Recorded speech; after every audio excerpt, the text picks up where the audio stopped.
अस्सलाम वालेकुम जी। तो अपने YouTube चैनल पर आपको खुशामदीद कहते हैं। दुआ है कि आप जहां भी रहें खुशो खुरम रहें, हंसते रहें और मुस्कुराते रहें। एक बहुत बड़ी खबर निकलकर सामने आई है और इस खबर ने पूरी दुनिया में पाकिस्तानियों का सर शर्म से झुका दिया है। भारत में एक जमात है RSS। उस जमात के जो वर्कर हैं उनके बारे में ये कहा जाता है, बल्कि ये सच है कि वो गुंडे किस्म के लोग हैं। जब उनके खिलाफ कोई बोलता है या फिर RSS के खिलाफ कोई भारत में आवाज उठाने की कोशिश करता है इनकी इंतहा पसंदी के खिलाफ, तो RSS के गुंडे उसे मारने मराने पर उतर आते हैं। बल्कि भारत में ऐसे वाकयात हुए हैं, उन्होंने लोगों को जान से भी मार दिया है। यानी वो लोग खुद पर या उनकी जो जमात है RSS उस पर तनकीद बर्दाश्त करने को तैयार नहीं है। लेकिन अब भारत भी जान चुका है कि इंतहा पसंदी भारत के अपने मफाद में भी नहीं है, इसलिए अब इस ट्रेंड को आहिस्ता आहिस्ता भारत में डिस्करेज किया जा रहा है, इसकी हौसला शिकनी की जा रही है। लेकिन अगर दूसरी तरफ पाकिस्तान को देखें तो जब से ये बंदा सियासत में आया है तब से लेके आज तक इस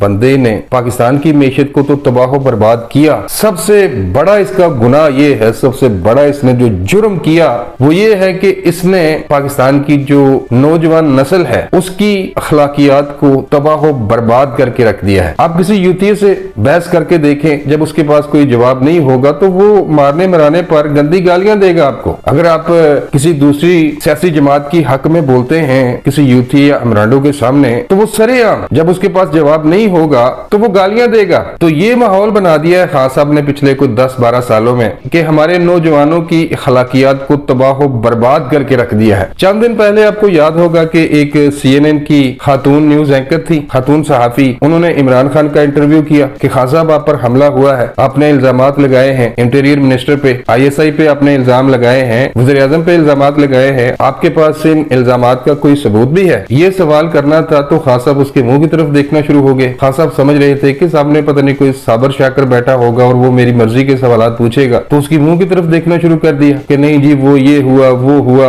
वो जो तकरीरों में पाकिस्तान की अवाम को ये जो झूठे किस्से कहानियां सुनाता है वही सुनाना शुरू कर दी। खातून सहाफी ने फिर पूछा कि खान साहब आप मुझे ये लैला मजनू की कहानियां ना सुनाए, मैंने आपसे जो सवाल पूछा है मुझे उसका आप जवाब दे दें। कोई जवाब नहीं था इस बंदे के पास। ये उस खातून सहाफी का मुंह देखकर दंदियां निकालने लगा, कोई जवाब नहीं था। कल फिर एक सहाफी ने DW न्यूज, आप जानते हैं कि जर्मनी का एक चैनल है, उस चैनल की एक खातून न्यूज एंकर खातून सहाफी ने खान साहब का इंटरव्यू किया और उसने भी वही सवाल किए। उसने कहा खान साहब आपने इल्जामात लगाए हैं, आप पर जो हमला हुआ है, आप ये कहते हैं कि इस हमले में पाकिस्तान के इंटीरियर मिनिस्टर मुलव्वस हैं, पाकिस्तान के वज़ीर-ए-आज़म भी इस साजिश में मुलव्वस हैं, इसके अलावा आपने ISI के एक सीनियर ऑफिसर पर भी इल्जामात लगाए हैं, तो आपके पास इन इल्जामात की कोई सबूत है? मसलन जवाब तो इस बंदे के पास कोई है नहीं। पहले तो पाकिस्तानियों को पता था कि ये बंदा झूठ बोलता है, अब पूरी दुनिया को इसके झूठों का पता चल चुका है। तो सवाल को गोल करने के लिए इसने वही किया जो इसका तरीका वारदात है, जो तकरीरों में ये करता है कि नहीं जी वो 26 साल पहले मैंने जब सियासत शुरू की तो पाकिस्तान में 2 ही सियासी जमातें थी, लोग इनसे बेजार हो चुके थे,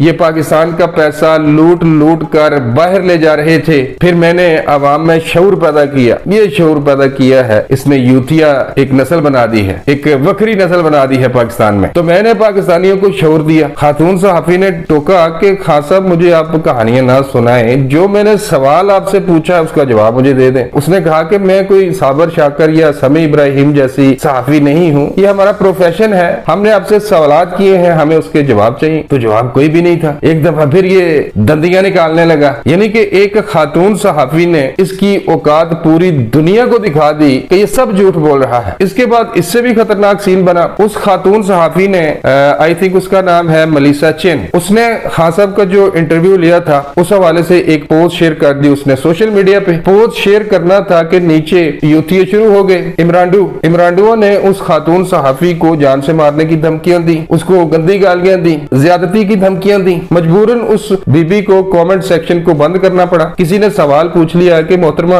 आपने जो पोस्ट शेयर की थी उस पे आपने कमेंट को बंद क्यों कर दिया है? तो उसने कहा कि मुझे ये गालियां दी जा रही थी, मुझे संगीन नोयत की धमकियां दी जा रही थी। इन यूथियों की वजह से पूरी दुनिया आज हमें ये कह रही है कि ये तो इंतहापसंद लोग हैं, अगर इनसे हकायक पर मबनी सवाल पूछे जाए तो ये लोग तो मारने मराने पर उतर आते हैं। और खातून सहाफी को क्या कहता था कि नहीं जी मैंने आवाम को शऊर दिया है, ये शऊर दिया है इन्होंने। और अब ये इसको घुमाने फिराने की कोशिश कर रहे हैं कि नहीं जी हमने गालियां नहीं दी, तो भाई फिर किसने दी गालियां? क्या नून लीग के वर्कर ने गालियां दी, या फिर पाकिस्तान पीपल्स पार्टी के लोगों ने उस खातून को बुरा भला कहा, या फिर भारत इजराइल या फिर अमेरिका के लोगों ने उसे धमकियां दी? भाई कोई भी पाकिस्तानी, कोई भी आम शहरी किसी खातून को धमकी देने का तस्वर भी नहीं कर सकता। जो खानदानी है ये वही इमरानडू है, ये वही यूटीए है। जब इनके पास कोई दलील नहीं होती, जब इनके पास इमरान खान के झूठों को डिफेंड करने के लिए दलाइल नहीं होते, तो ये मरने मराने पर उतर आते हैं, गालियां देते हैं। यानी कि